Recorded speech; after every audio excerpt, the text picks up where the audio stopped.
Welcome to Escape This Podcast, a show that's a mix between tabletop role-playing and escape room puzzles. This is the second episode of Oceananigans, the ocean-themed series of escape rooms. Danny, for people who cannot see at home, which is all of you, is very, very pleased with herself, smiling ear to ear about me having to say Oceananigans. My roller derby team had no idea what they were getting in for when they asked me to come up with my own pun name. True. Every episode, we have guests come on and play through an audio escape room. And this episode, we have two returning guests, but one of them is a first-time player. Now, our returning player, who's been on the show a couple of times, and we're super excited to have them back. Welcome to the show, David Correos. Hello. Thank you for having me back, Danny. We're very excited. It's always very fun to have you on the show, and you'll be playing again. But this time, you'll be playing with someone new. New as a player, but they have written a room for the show before. Welcome back, Spencer Beebe. Yeah! Thanks for having me. You guys can get your revenge on me now that I'm on the player side. That's always been the plan. Yeah, this whole show is operated on a series of vengeances. It's a vengeance-powered podcast. That's about 30% of the motivation behind podcasts. Yeah.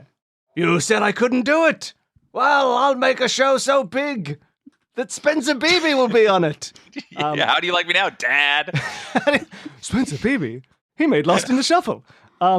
Now, before we get to our other sort of questions and introductions, I wanted to say that, Spencer, part of the timing of you being on this particular episode is you've got a Kickstarter out at the moment, right? This is great timing for having me on your podcast, so thank you.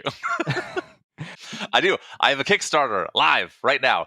It's for a tabletop puzzle game. It's called Squirrels Gone Wild, and you have to help Chester the squirrel get back his stolen nuts. His ex-squirrel friend Lucy has stolen his nuts, locked them away, and you have to help out poor Chester. Well, that's very exciting. Look, there's a link in the show notes for people who want to go to it. Otherwise, I'm sure if you Google the name, if you Google anything that Spencer just said, I'm sure that Kickstarter will pop up. You gotta see how much Yeah, you can just don't push do image search. Can you Google Spencer Squirrel? Will that be enough?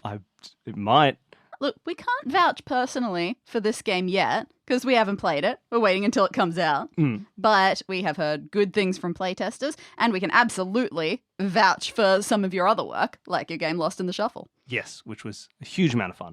Yes. Thank you. Glad to hear it. And then, David, how many puzzle games are you kickstarting right now? Just this one called Found in the Shuffle. Oh, no. And that one's, it's actually the easiest game ever made. Yeah, it's just a cheat sheet. It was made to spite Spencer. Yeah, it's It a was made out of vengeance-based vengeance. game. That's the role I fill in a lot of lives, I've noticed. Every time you flip over a card, it just says you win. Yeah, that's it. Really 52 shots of dopamine. Nice work. You win. You're beautiful. It's just a series of affirmation cards. Yeah, I'm so excited to play, guys. Yeah, well, look, it's really lovely to have you both here to play through. I think you'll work really well together. Now, this is an escape room show, so since you were last on, we'll start with you, David. Have there been any updates to your escape room experience? Okay, I got 2 escape room experiences, and they're both anti-escape room stories. Good. So this is so what happened was I've got my mate's stag do, right? And we're going down to Queenstown, and I offered them, I was like, hey, how about we do an escape room? And my mates were like, dude, do you know our mate? That would be the worst thing for him. He would hate that. And I was like, no, it'll be like really fun. He's like, no, all our friends want to do, David, is sit around, drink, and smoke cigarettes. And I'm like, oh, why can't we do? Yeah. So that was what that was the last experience. And then the other experience I had was I saw... That was the whole experience. Just pure Being rejection. shot down. Yeah, just shot down for offering an escape room. Oh, And the worst thing about it is, I know the room that was near you. If you would gone in, first puzzle, smoke a pack of cigarettes. Second puzzle, just drink a couple of beers. Oh, maybe that's the escape room. And you know what I'm going to do? I'm going to go to the stand. I'm going to bring a packet of cigarettes and a beer. I'm like, guys, I'm organizing an escape room. And I'm going to, yeah, that's actually so funny. I'm going to do that as a prank. That's, oh my gosh. Yes. And the other thing that I learned a thing about escape rooms. I learned that there are guys that will do escape rooms and they will figure out all the hard ones, go through it a few times, and then take dates there so that they look really competent and smart. You hear about these rumors. Heard these stories. Yep. Yeah, Spencer, you run escape rooms. Have you noticed this behavior? We never had any run-ins with any Casanova types. Really? Is it just an urban legend? It's probably It's a happened. very Plenty of common one, date if nights. so. I think maybe they're just really good actors. They didn't really give it away. They didn't play their hand too early. Do you ever see people who do the same escape rooms over and over again? Like, is there a speed running community for escape rooms? No, we've had some people play games multiple times, but only when they didn't make it out and wanted to come back. And even then, we would offer we'd say like you've played 80% of this game. Like, do you just want to see the rest? And they're like, nope, no, I've got to earn it. Okay. we don't need your charity. We're coming back tomorrow. All right, sweet. Your choice. Yeah, yeah. And then, Spencer, is there any update to your escape room experience since you were last on the show? Yeah, I've played a couple. I recently made a move from Southern California to Northern California, so I got a couple of rooms I can go to. I've oddly enough played a squirrel-themed escape room, and it was delightful. It was called Hide and Squeak at a place called Exit Strategy Games. And it was too whimsical. It was so fun. And then I'm glad that it seems more Americans are understanding that squirrels are lovely. Because it's a classic. This isn't a thing that every time you're an Australian tourist in America, you get excited about squirrels, and all the Americans Do you get look this, at you David? like you're We don't a have freak. squirrels at all. No, exactly. Exactly. When So you aren't they cool? They're so cool. Squirrels are so cool. They're amazing. They're just little guys. You're like, what are you doing here? And they're like, I'm With the big running around. tails. They're I beautiful. can stand on a tree upside down. They're wonderful. And then Americans look at us like we're crazy. Like, why are these Australians I was like, following they ate all squirrels my in the park? bird seed out of my bird feeder. Yeah. Oh, Yeah, just- give squirrel feed. Yeah, essentially. That's for the squirrels. they're fantastic. My co-creator of the squirrel game, Squirrels Gone Wild, Christine Little, she just loves squirrels. Like, that's the whole reason she's making this game. But in her backyard, she has a whole squirrel playground, and there's little picnic tables full of seeds and stuff, and she gets all these great photos. Perfect. So there are those of us out there who do like squirrels. True believers. Good. Wonderful. Well, then the other side of this show is it's escape rooms mixed with a sort of tabletop role-playing aesthetic. So going reverse order, so Spencer, have there been any updates to your tabletop role-playing experience since you were last on? Nope, thank you. I yield my time. Love it. Fair enough. Some of the people who I've played with, I've DM'd and GM'd for a group a couple times. And anytime I see them, they're very angry that I've not prepped our next session. This is going on over a year, so that's the update. I have the opposite problem where I keep prepping a session, but then it gets so long between sessions that we spend the entire time just catching up and chatting. And then we're like, oh, we've been talking for 3 hours. Let's just go home. No game today. Maybe next time. David, what about you? Have there been any updates to your tabletop role-playing experience? Yes, I love Wavelength. No, that's a board game. Sorry. That counts. Does that count? Which Yeah, one's why not? wavelength? I don't know I don't know wavelength. wavelength. You get given a meter, and you're given a whole spectrum. So it's maybe sweet to salty, and then you have to give you have to look at the meter, see where the arrow is, and then cover it, and then tell your friends, okay, I think it's a peanut with a sugar coating on it, a salted peanut with sugar coating, and then they have to decide where on the meter. I've seen this game. It's a really cool idea. It's a fun party game. I looked it up and I was like, I've seen YouTube videos of people playing So this. is it you're trying to use the ends of these meter and the spectrum that can be used on the cards or the meter to try to get people to guess a thing? You're trying to get them close to the Wow. number that's displayed. So if it's from salty to sweet, it might show a 3, Oh. and you come up with an example that will make everybody else say, let's put that at a number 3. It's a 3, yeah. Gotcha. Which is where I'd put a Oh, salty, no. sugary peanut. I would be awful at that. That sounds great. It's a very cool little party game. It's just a really well designed. The meter is really beautifully designed. It's got a really satisfying click to it. That feels like one of those games where someone came up with a concept and they were just like, "Oh my god!" That's the whole game. I don't need to design anymore. Like, I've struck gold. I've struck party game gold. Exactly. Just make it better. All right. Talking about party game gold. Danny, We're good to go. are we ready to start this escape room? Let's do this. Now, David, Spencer, let's take a moment to merge the two of you into one being for this room. So they're now spavored. Beautiful. All right, let's take you aboard our cruise ship. For people at home, let's remember, we are going aboard the Spaghetti and Meatball. Not a good name. There we go. I don't think I should ever talk to Toby and Tori again. I think I've cut them out of my life. Overnight duty on the ship is never enjoyable. You're either cleaning, ushering tipsy people away from the railings, or just plain staring into space. And Wednesday night, after halfway through the voyage, is when it gets extra tiresome, as the novelty of a cruise is worn off for most of the guests, and they start trying to push the rules a bit. They're bothering the performers, they try to go into staff-only areas, they nag the captain for a turn steering. So it's now technically 2 a.m. Thursday, and you have mopped up 2 vomits, you've escorted back to their rooms 1 woman who's so drunk she can barely walk, and 2 who claim they're celebrating after getting engaged a day earlier. But finally, your assigned zone is deserted, and you can decompress a little. Ugh, this stupid job. You cannot wait until cruise season's over and you can find something else. Not that you've ever found a temp job that makes you feel good. Nothing meaningful. It's all just the same old stupid, boring, repetitive... Ooh. What was that? There was a movement, a flash of clothing, heading towards the kids' club. You groan. This doesn't happen every night, but it's frequent enough to complain about. Some kid thinks it'll be fun to break the curfew for minors, and now you'll have to grab them, give them an earful in front of their sleepy, grumpy parents. You really wish you could just zone out and forget your duties and spend the 4 days straight staring mindlessly at the ocean like everyone else here. Either that or sometimes you wish the ship would crash and sink for a bit of real excitement, but you probably shouldn't jinx it. There was some trade ship called the Beluga that actually did sink not far from here a couple of months ago. No one died, but it was a really big deal and lost some companies in the government a buttload of money.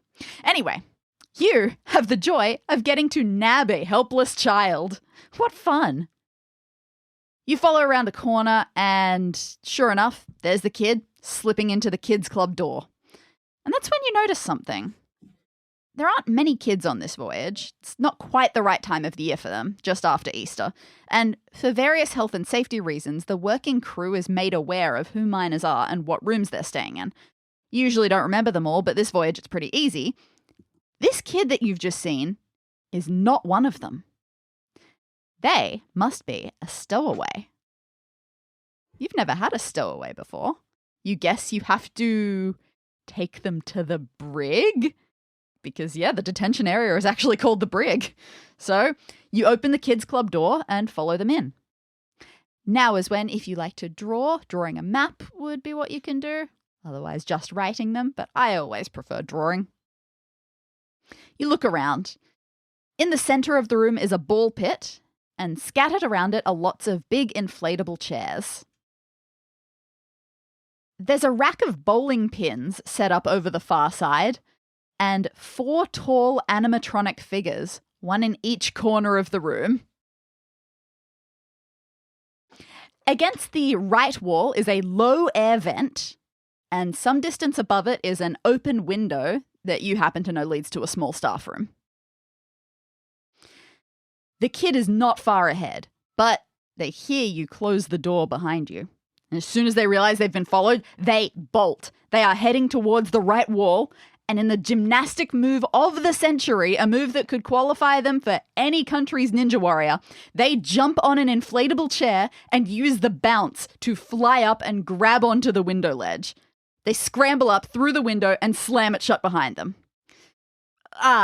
Yeah, okay, that is not just a normal staff room, that's an emergency security room. They could actually cause some damage in there. You probably should get them. But it's such a funny little emergency security room. It has very limited access, and you don't have any good way in. And you definitely don't have the moves to do what that kid just did. But you have to do something. And with that, you're free to go. This is like a Spy Kid situation. That kid's got moves. Yeah. Are we allowed to run after kids like this? Is that all good? Yeah, that's your job. Okay. Yeah, it's 2 a.m. No one can stop us. You're probably in international waters. Yeah. Yeah, that's true. Okay. Are we allowed to make a fuss, or is that gonna just make things worse, do you reckon? It might get you in trouble for not being competent enough to handle it on your own. Yeah, okay. I was afraid of that. Yeah. Flashback 2 hours. Head of security is going to bed and he says, if you make a fuss, if I hear the slightest peep out of you, you're fired. You're fired. I've had enough of your... Believe it or not, straight into the ocean. I'll throw you into the ocean. It's international waters. I can do what I want out here. Now don't you wake me up, kid. Spavid, we have it rough. Yeah, man. Any other temp job would have been fine. Absolutely fine. I feel like I want to go investigate the air vent. Yeah. Let's just walk through the air vent right into that staff room. Let's do it. Yeah. You go over and you inspect the outside of this vent. It's broad, a big square, more than your shoulder width across, which is a good sign. But it is covered by a grate, which is held on by 4 screws. And possibly more than that, it seems, because you see a number keypad on the wall beside it. You squint to read the tiny label on that keypad. Genuine Magna Seal product with the added power of magnets. To release seal, power must be switched off. And the air conditioner is clearly switched on because you can feel a cool breeze coming through the vent. That's not all. You can hear scrabbly child footsteps sounding through. There must be a direct connection between this room and the security room. I reckon just go into the security room and see what they're up to. Oh, but we can't reach up there because we can't do the bouncy stuff, Exactly. Because we're not good. Oh, I mean, we could give it a shot. Well, the kid also did close the window behind them, so it's a lot less likely that you'll be able to get through. Yeah, it's crazy how monkey bars feel different as an adult. Oh, I isn't think it? This is one of those situations where I'm not a kid anymore. Gravity's not on my side anymore. Okay. What are we thinking, Spavid? We gotta explore. Let's talk about the ball pit. It's a rectangular ball pit, about the length and depth of a standard kiddie pool. It's full of plastic balls of all sorts of colours. Obviously hard to see the edges and the bottom. You don't observe anything unusual or out of place in there, but you want to dive right in? Nah, did you hear about Andrea Chachlik? She jumped into a pool at TwitchCon and then broke her whole back. So we always got to check the pool because it might be concrete underneath. Yes, we'll make sure it's deep enough. It was not deep enough foam. Okay, you carefully Yeah. crawl your way in. You have also heard that these things are a cesspool of germs carried about by snotty children, but you've got a good feeling about this one. So you hop in.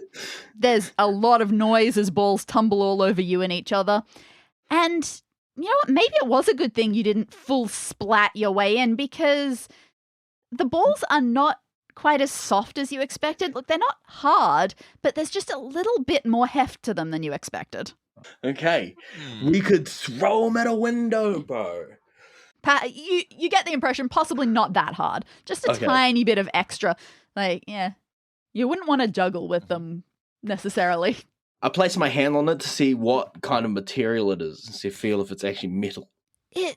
That's interesting. So the whole exterior, it is just that standard semi-hard plastic that you would expect. But in all of the balls, one end of the ball, it's hard to describe when it's a sphere, just feels like there is something a little bit more weighted on the inside of it. I tap it with my finger to feel if it's metally and a magnet for the seal. Maybe it could be used for the seal. It does give you that sort of impression. You could totally believe that it's a tiny piece of metal or a tiny piece of magnet or something like that. Yeah.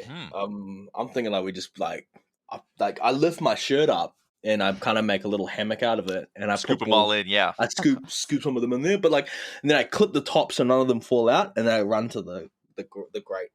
Sorry, Spaven. Sorry, I'm just going. No, we're all there. Please, we're all doing it please. together. Yeah. Please, just please button. I'm all for having equal space in my brain for the voices in my head. You know.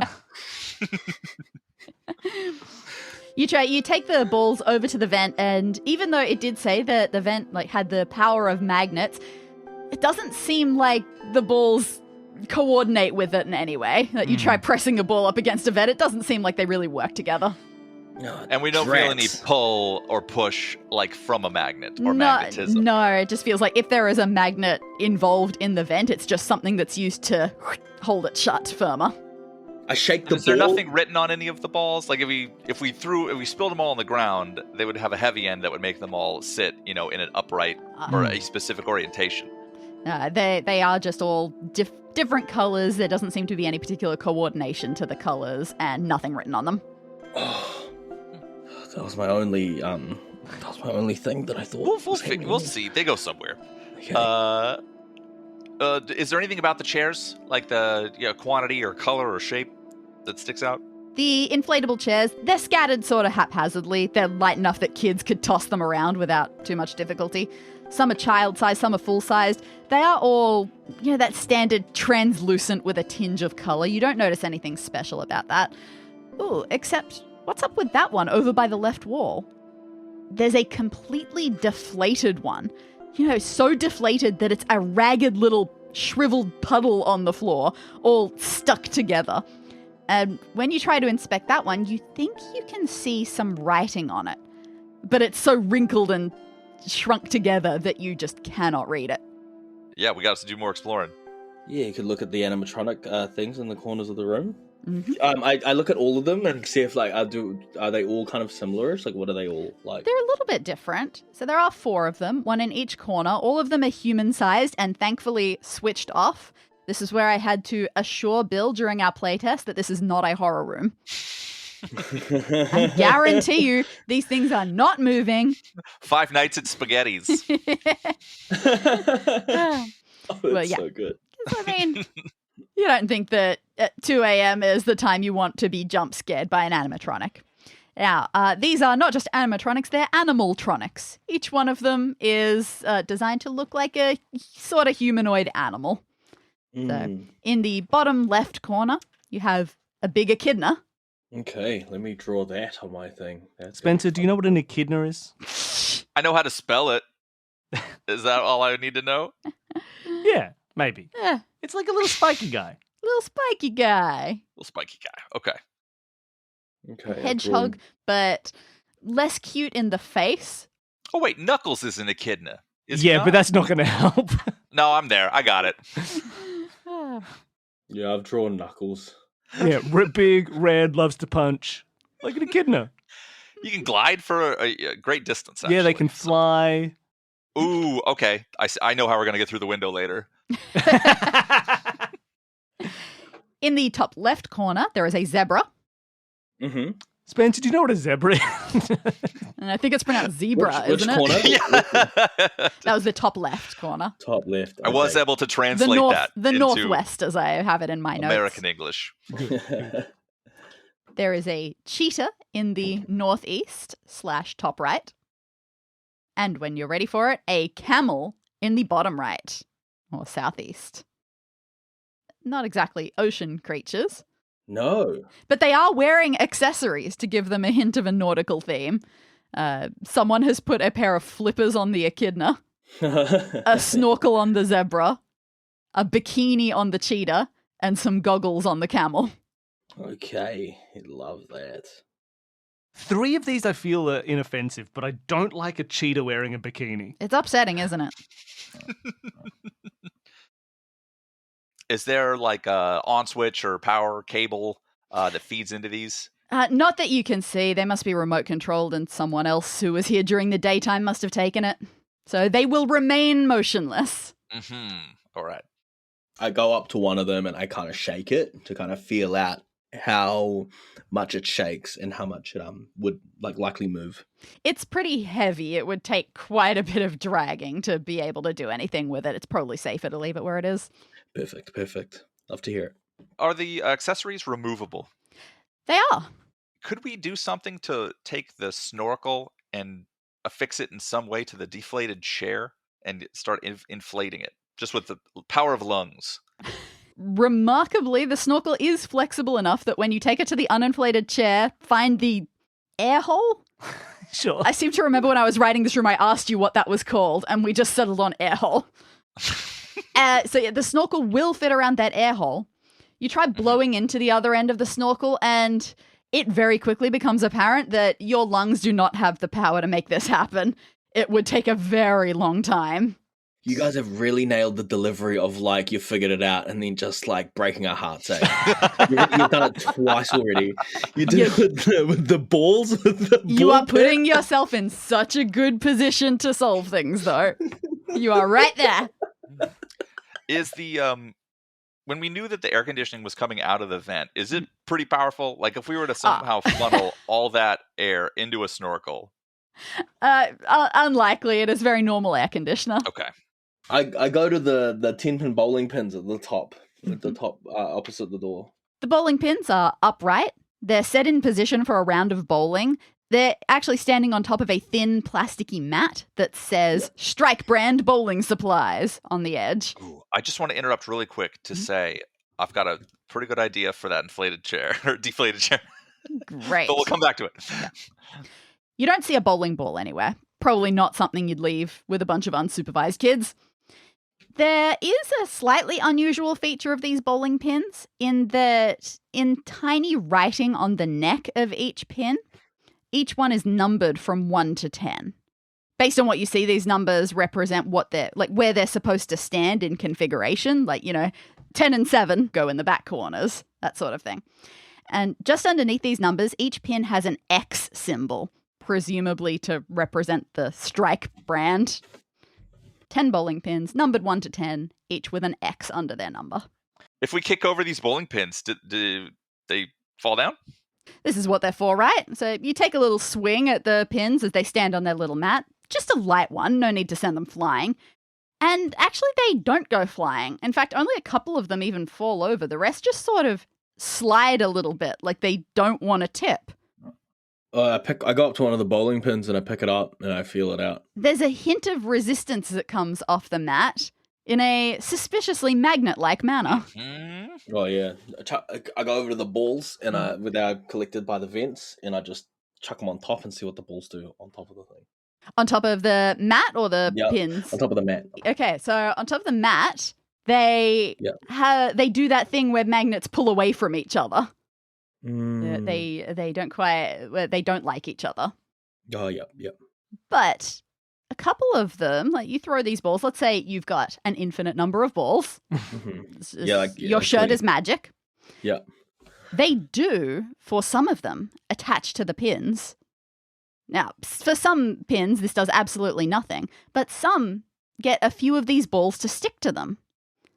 And the magnets inside must be of different strengths, either intentionally or because some are wearing out, because you do get some pretty different results. And we're actually going to show you a picture of what you have ended up with once you've put these pins and balls together. Yes, for people at home, in the show notes you can see this image. But Spencer, would you like to describe the state of the pins? All right. We have a smattering of bowling pins. Look to be 10 of them. Around some of the bowling pins are a collection of balls that have stuck to them. Pins 3, 4, 6, 7, 8, and 9, no balls. No magnetism. Correct. Weaklings. So 1, 2, 5, and 10 seem to be important. And there are different quantities, I believe. Let's see. No, some are the same. So pin number 1. We've got 3 yellows, 3 greens, 2 reds, and 1 blue. I am colorblind, but... I would say colors, unimportant. Okay, all right. So that's 9 for those playing along at home. And then pin 2 has got 1, 2, 3, 4, 5, 6, 7. Same with pin 5. And pin 10 the last one is 8. Has 8. If we were to investigate the keypad by the air vent, and I was just to punch some numbers into it, does it seem like after like 4 numbers, it's like figuring out if that's the right code? In fact, it seems to cap out at 3 digits. Interesting. Maybe I try for no. I was gonna like try 888, but it's too. There's no logic to that. That'd just be 3 numbers. Can't deny they are 3 numbers. So the balls stuck to the side are meant to represent how the strength of the magnet. So 2 and 5 have the same strength magnet, and they are a weaker magnet. Do they add together, maybe? Ooh. I don't know, though. Well, then let's try, if it was an order of magnetism, and we add similar strengths together, then the weakest magnets would give us the number 7, and the next would be 10. Oh, but this is now already a 3-digit number. Yeah. With the 10 involved. 1, 2, 5, 10. Now, is it important, like what amounts of colors are on the pins, just not what specific color they are? Just the number of balls, but Number of balls. Okay. Yeah. I only didn't make them one color because I feel like that would be weird for a ball pit. Sure. Yeah. I'm pretty stumped on this. I reckon well. unless you've got anything, maybe we should look at something else. Well, yeah, maybe we'll come back to this because I did have a thought. Oh, good. that Yeah. we- Let's go through the thought. We could, going back to our deflated chair that has one end of a snorkel hooked into it. Yes. We could take the other end of a snorkel, hook that into an inflated chair, and then body slam the inflated chair. Yeah. I have the grip strength for that because I'm not a child, and that's kind of what. That's what separates us from children. Yeah, Yeah, they can jump through windows. We can grip a snorkel and blow up a chair. That's just how nature's balanced. I grab the snorkel and I hold on tight to the end of the chair. You bring over one of the inflated chairs, you stick the other end of the snorkel to it, open it all up, and you just start going to town on the inflated chair. You squeeze, you sit on it, you jump on it, you do whatever you've got to do. And immediately the air starts flowing from one to the other. Yes. The inflated one sags, the shriveled one starts to perk up. And pretty soon, they found a happy medium. And now you can get a proper look at the no longer fully uninflated one. It does have words on it, printed across one side. Looks like another brand name. Man, this kids' club is very heavily branded, isn't it? And this one is called Carpet Corner. Hmm. Is there any carpet in this room? Yeah, there is. You guess you sort of subconsciously ignored it because it's kind of rank. I mean, children just freely mess around on it nonstop, and it can only be deep cleaned between voyages. It doesn't feel great. Can we pick at some each of the corners?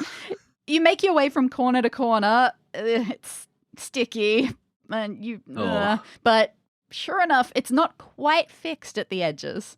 You pick one of the corners, stick your hand under the carpet, and you find something tucked under there. A screwdriver. Yo! Yes! Could you please remind me what the brand name for the bowling pins was? Drake brand bowling supplies. I'm starting to think that might not be as important as this chair brand. Well, they do have a nice little X as their logo, which is always important to remember. Ooh. There were X's. I didn't describe that to the viewers at home, but each bowling pin does have an X on it. And why would it? I know it's a bowling pin.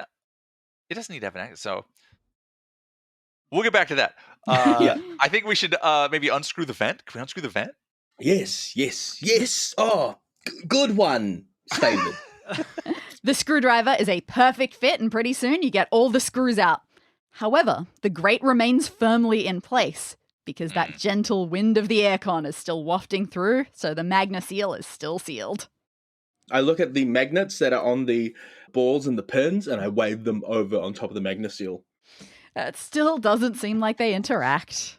Ah, damn it. So is there an aspect to this that involves like bowling scoring or a strike? So strike would be 10. Thankfully, I do not expect you to know how to score bowling. Oh, Okay. yeah.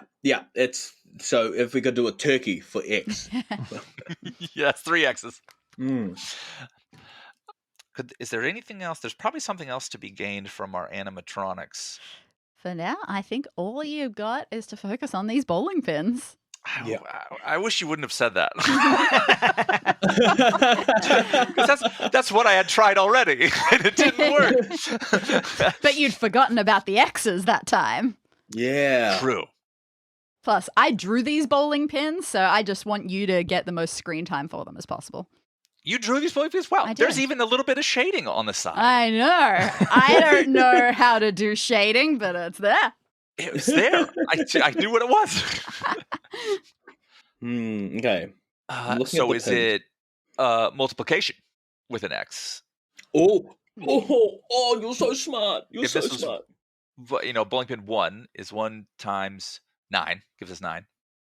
And then we get 1 a times 2 9, 9. times, maybe we add all these up. Because a 10, wow, okay. 10 times 8, we got 80. 2 times 7, 14. And 5 times 7, I don't think any science has yet figured that out. 35, I reckon. 9, 14, 35, 80. Could do it in my head, but I have a phone on me, so I would just use my phone. Do I have a phone? Does David have a phone? Probably not, actually. There's no cell coverage. If you'd like to use a calculator, feel free. I had already. It was 138 is what the sum of those totals would be. Yeah, The let's try added that. power of magnets. So yeah, we would go over to the keypad and we'd key in 138. Immediately, you hear the sound of air blowing through the vent die down, and the breeze Ow. fades, and there is a click. Oh my god. The grate Oh comes my- off. Let's get that twerp. Yes. In the grate. You get on your hands and knees and get crawling in this cold metal tube. Is this a stupid idea? You don't think you can get stuck, but you're not an expert. Maybe catching this kid isn't worth it. No. Hold on. They could cause a lot of trouble loose in a secure staff area. You've got to do something. After an uncomfortable section where the vent passage tilts upwards, you reach another grate, one whose screws are loose enough that you can just shoulder it open. And then you're in the secure staff room. Stop! You yell at the kid who has seen you and made a mad dash for an exit door. Of course, they don't stop, not until you add, "You'll trip the alarm." The kid hesitates, unsure of you. So what? Another security guard shows up? I lost you for long enough. You tell them that you're not a security guard, and you follow it up with what little you know about this room and the exit. That alarm on the door is set to go off when it detects salt in the air, which obviously happens as soon as the door opens, and it sends an emergency evacuation broadcast to every room on the ship. This kid opens the door to go outside. Everyone on board will know what's going on, and there will be absolutely no way out. You feel pretty smug right now, even though it's a little bit like you're giving a villain monologue to a child, but it feels good. Until the kid's bottom lip starts trembling. I'm only doing this to feed my family, they blurt out. Oh no. Poor kid. You don't know what to say to that. Oh no. My dad's sick, and I have 2 brothers, and our electricity got turned off last week, and welfare people aren't helping us, and we don't know what to do. So I thought about the beluga. Huh? What? Oh, the trade ship that sank a couple of months ago. You have no idea where they're going with this. The stuff on board was super valuable, and no one's been able to get it. Because it all sunk, you tell them. And the kid shakes their head. No.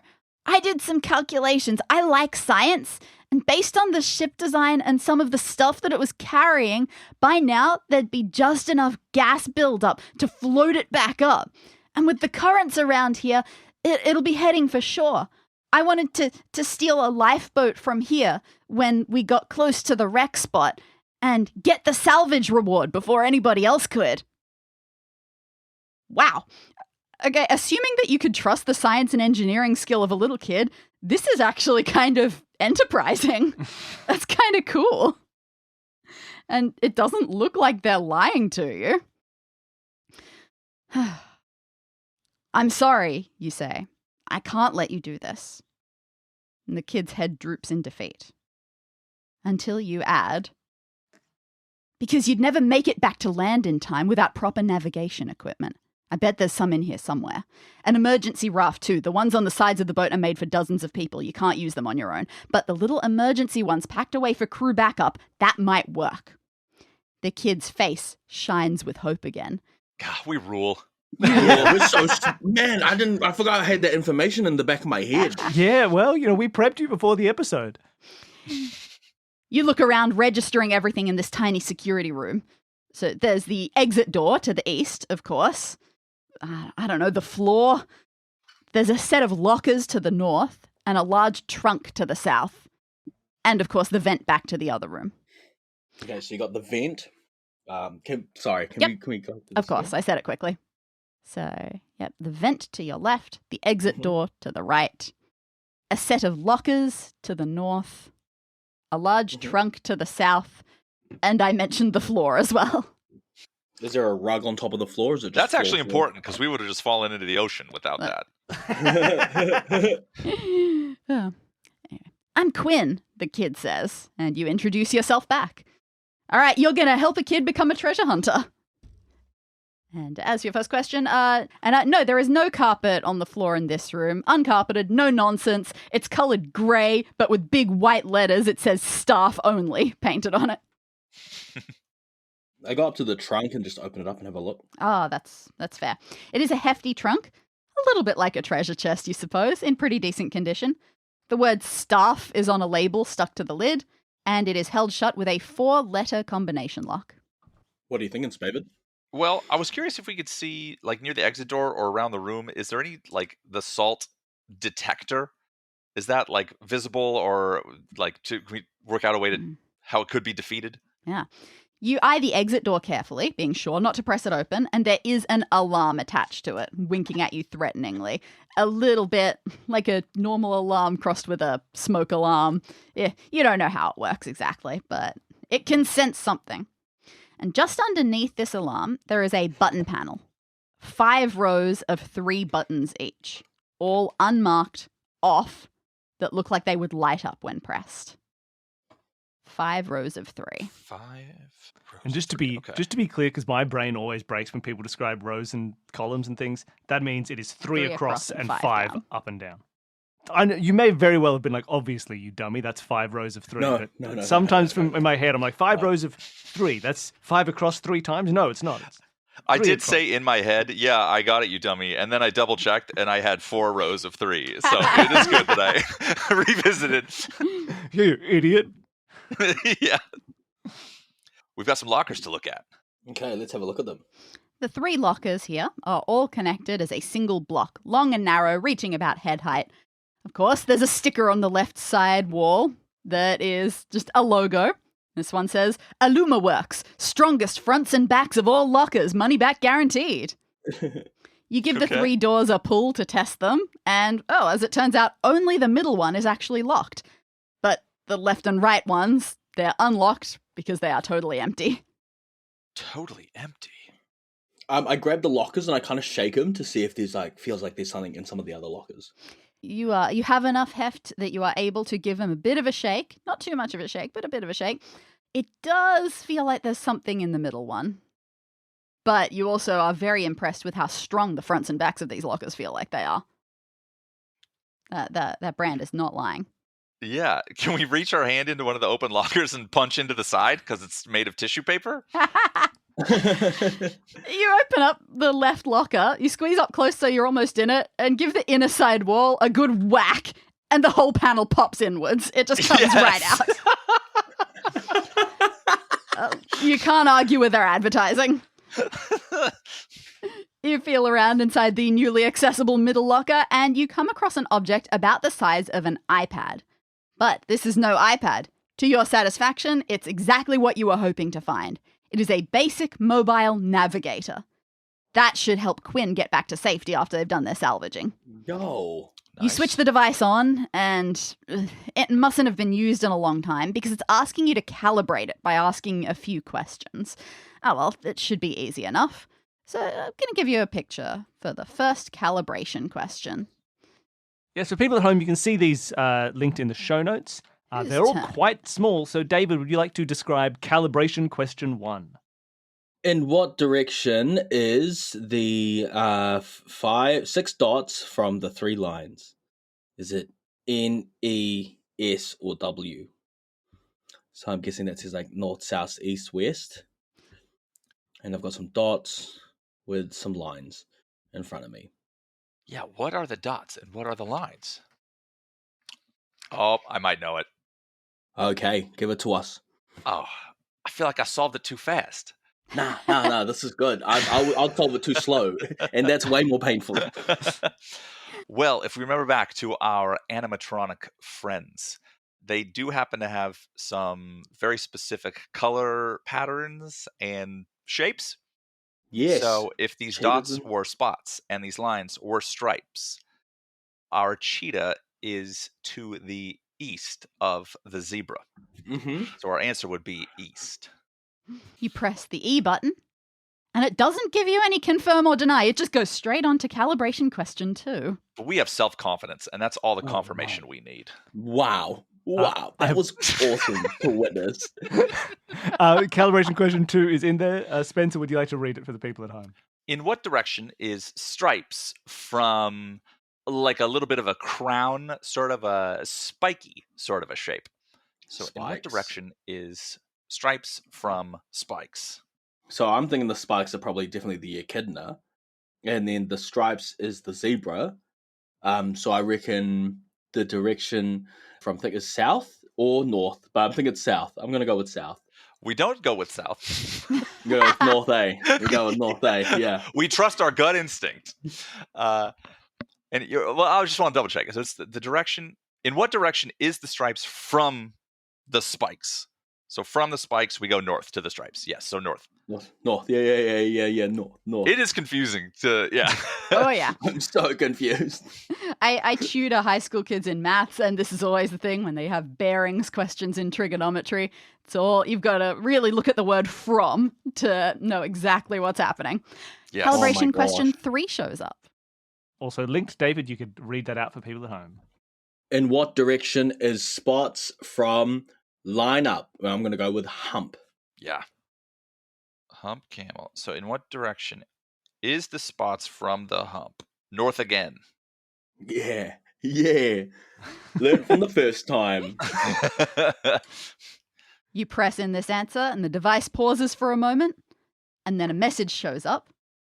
Calibration successful. Amazing. Oh my Yeah. gosh. Oh You- my gosh. You hand the device to Quinn, who grins at you. Now you just have to find a raft and get it We out acted onto like the it water. was no big deal, though. So this kid thinks we're cool and collected.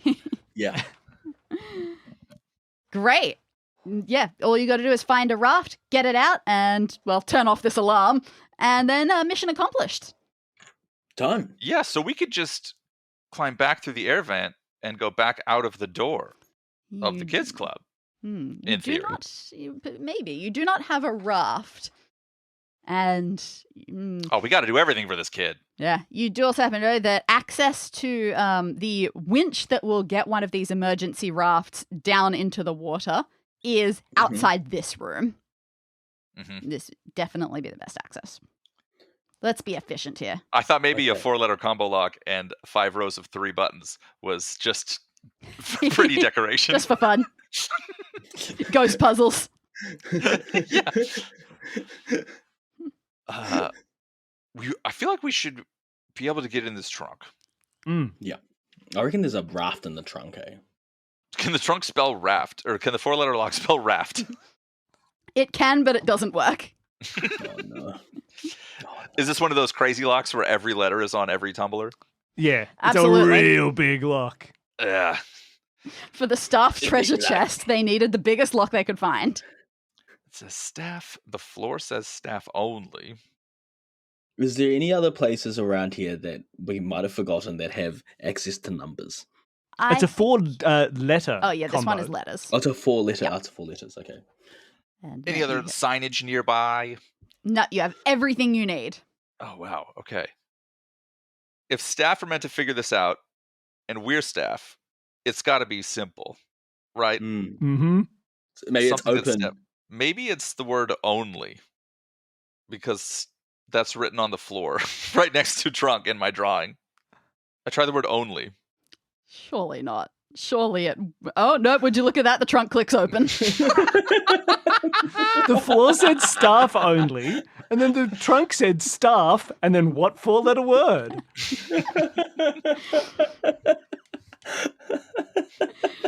Oh, all right. That's so awesome.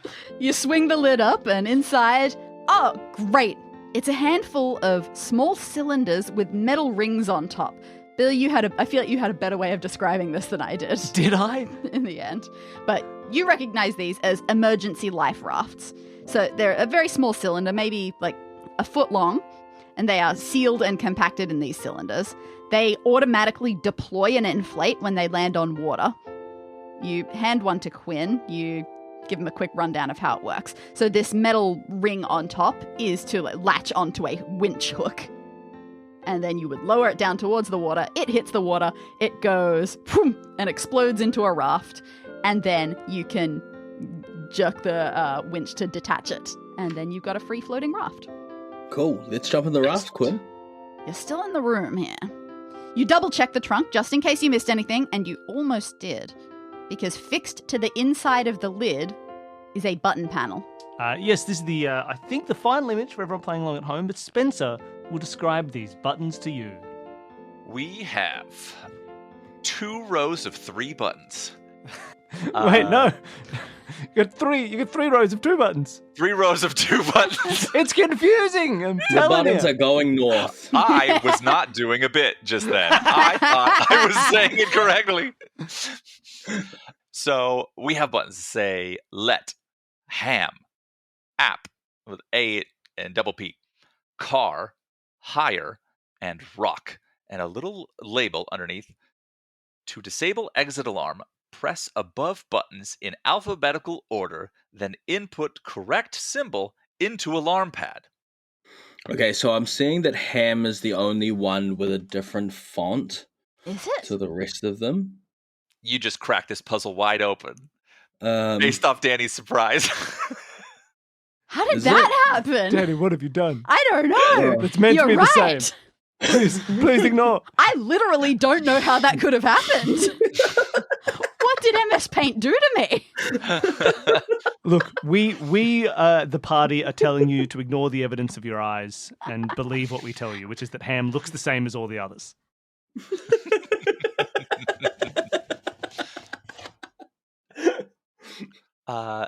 So if we were to do as it says, we just press above buttons in alphabetical order. We would go app, car, ham, hire, let, rock. rock. Yeah, surely it can't be this simple, but, well, the last one was, and it does say alphabetical, so what else can you do?